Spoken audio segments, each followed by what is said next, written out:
We made it our mission to record, preserve, and share the stories of people who normally would have gone unsaid or forgotten.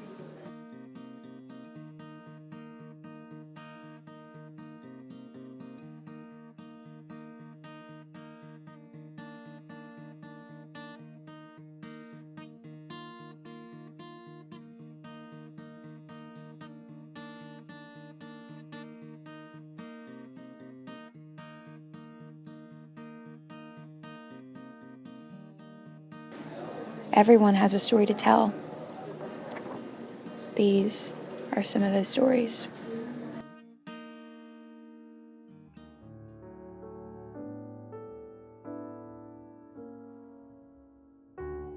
This is Laura Steltenpole.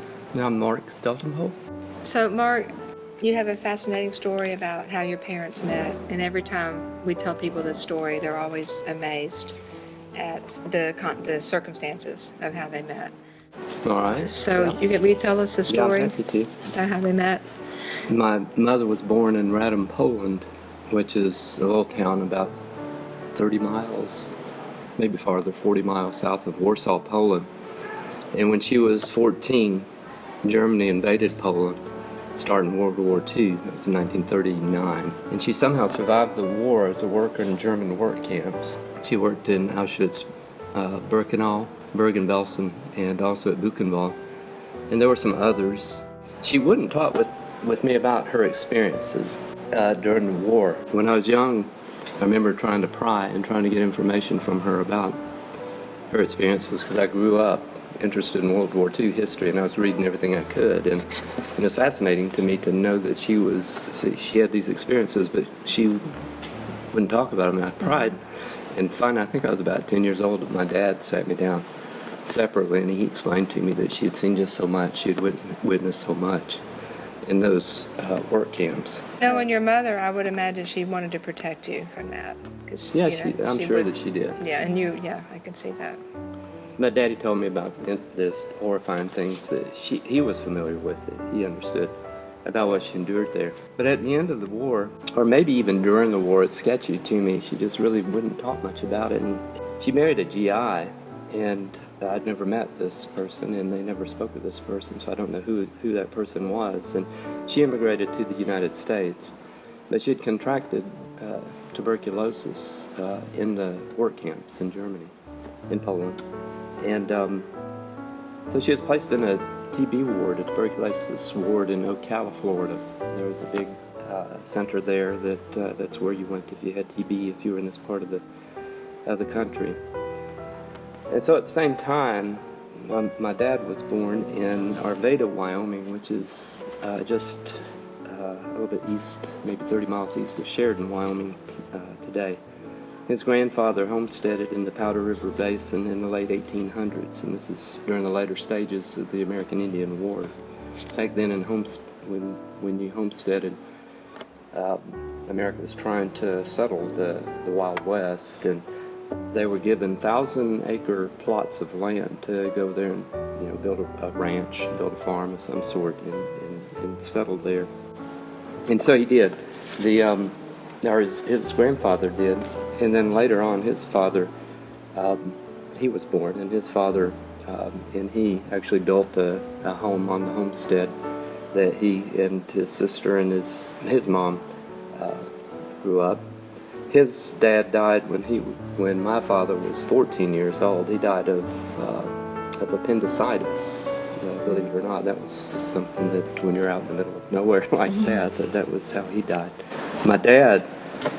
He was 14 at the time, but he a couple years later, he lied about his age to join the Navy because times were hard, and he needed a paycheck for his widowed mom and his sister. And so he entered the Navy, and he was stationed on one of the first aircraft carriers in the war, the USS Saratoga. It was the third aircraft carrier, major aircraft carrier that we had, and he was engaged in various kinds of exercises, and this is probably where part of my interest in World War II history came from.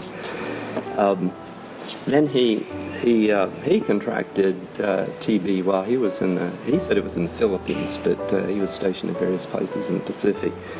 And so he was medically discharged and moved. He moved back to the United States. He had TB, and he went to the same TB ward in Ocala, Florida. They didn't know each other, of course, at the time. In the late 40s and 1950s, if you had TB and you were in one of these TB wards, you're pretty much given up for dead. And my dad had married a woman that I don't know who it was. They didn't speak about her. And so your spouses just divorced you when you went into those wards. They met in the ward. They ended up falling in love in the TB ward, and they got married within the TB ward, from what I understand. And so that's how they met. And it's amazing to me that under all those circumstances that they went through, that I ever came to be. So many opportunities for things to go wrong. And tuberculosis was really, it was deadly. At that time, they were doing all sorts of odd experimental types of surgery and operations and procedures to try to help people, and they removed one of my father's lungs. He had a big scar on his back, and it amazed me that to the day he died, he was 66, when he died in 1986, that he was smoking a pipe. But I want to say something about what I know about your parents. I didn't know them very long. They passed away soon after we were married. But one thing that struck me was they were very close, and his mother was ill. Your dad always took such good care of your mother, and there was a special closeness between them. Do you think that was because of their backgrounds? Yeah, I'm sure it had a lot to do with it. They had to grow very close very quickly in the TB ward, and then they got out and established their lives with each other. They loved each other dearly, and they loved us. Mm-hmm. I had 3 brothers, and they had a very special relationship. They set a real high bar for us, when we were growing up. Daddy was there all the time, taking care of her. I'm talking about how he cared for her. Whenever we visited, we'd eat breakfast, and they'd turn around, what do you want for dinner? You're always planning the next meal. What do you want for lunch? What do you want for dinner?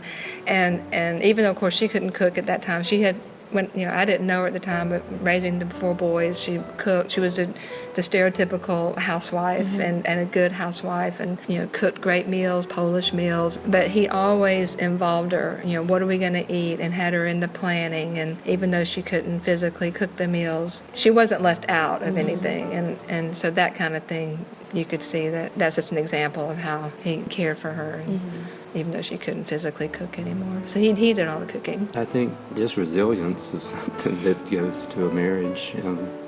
My mother, she was very religious. She was Catholic, and she was buried with a small Bible, just a pocket Bible. She asked us to bury her with that, and also with some sand from Poland. And that's apparently a cultural tradition there. But the Bible was one that she said that her faith is what helped her survive the war camps, and that made a lasting impression on me, and it strengthens me in my faith. There's a good story with Laura that maybe she'll share that with you, but she was, I think that she was attracted to partly to my family and mm-hmm. to my Catholic faith, mm-hmm. following the example that she set. Yes, definitely. She was definitely a role model for me, because I did convert to Catholicism after we were married, and even though I didn't have his mother in my life at that point, just her example was a model for me.